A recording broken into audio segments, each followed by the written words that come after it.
SSLC പരീക്ഷാഫലം ഇന്ന്. ഈ വർഷത്തെ SSLC പരീക്ഷാഫലം ഇന്ന് പ്രഖ്യാപിക്കും. വൈകിട്ട് 3 മണിക്കാണ് ഫലപ്രഖ്യാപനം.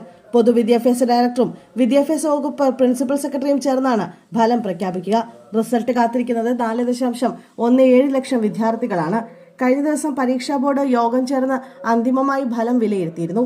ഇതിനുശേഷമാണ് ഫലം വെള്ളിയാഴ്ച തന്നെ നടത്തുമെന്ന് അധികൃതർ വ്യക്തമാക്കിയത്.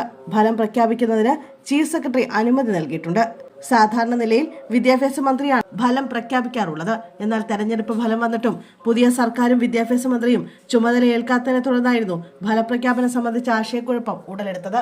ഫലം വൈകുന്നത് വിദ്യാർത്ഥികളുടെ ഉപരിപഠനത്തെ ബാധിക്കുമെന്ന ആശങ്കയും ഉയർന്നിരുന്നു.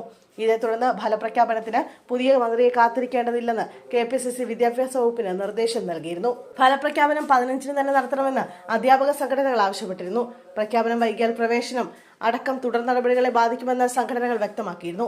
കേരളത്തിൽ 4,17,497 കുട്ടികളാണ് 10ാം ക്ലാസ് പരീക്ഷ എഴുതിയത്. ഗൾഫ് മേഖലയിൽ 633 കുട്ടികളും ലക്ഷദ്വീപിൽ 386 പേരുമാണ് പരീക്ഷയ്ക്ക് രജിസ്റ്റർ ചെയ്തത്. www.result.kite.kerala.gov.in എന്ന ക്ലൗഡ് അധിഷ്ഠിത പോർട്ടലിലും സഫലം കൈറ്റ് എന്ന മൊബൈൽ ആപ്പ് വഴി പ്രഖ്യാപനം നടന്ന ശേഷം ഉടനെ ഫലം അറിയാം. ഗൂഗിൾ പ്ലേ സ്റ്റോറിൽ സഫലം കൈറ്റ് എന്ന് നൽകി പരിഷ്കരിച്ച മൊബൈൽ ആപ്പ് ഡൗൺലോഡ് ചെയ്യാം. വ്യക്തിഗത റിസൾട്ടുകൾക്ക് പുറമെ സ്കൂൾ വിദ്യാഭ്യാസ, ജില്ലാ റവന്യൂ, ജില്ലാ തലങ്ങളിലുള്ള റിസൾട്ട് അവലോകനം, വിഷയാധിഷ്ഠിത വിശകലനം തുടങ്ങി വിവിധ റിപ്പോർട്ടുകൾ അടങ്ങുന്ന റിസൾട്ട് അനലൈസ് സൗകര്യവും പോർട്ടലിലും മൊബൈൽ ആപ്പിലും ലഭ്യമാക്കിയിട്ടുണ്ട്.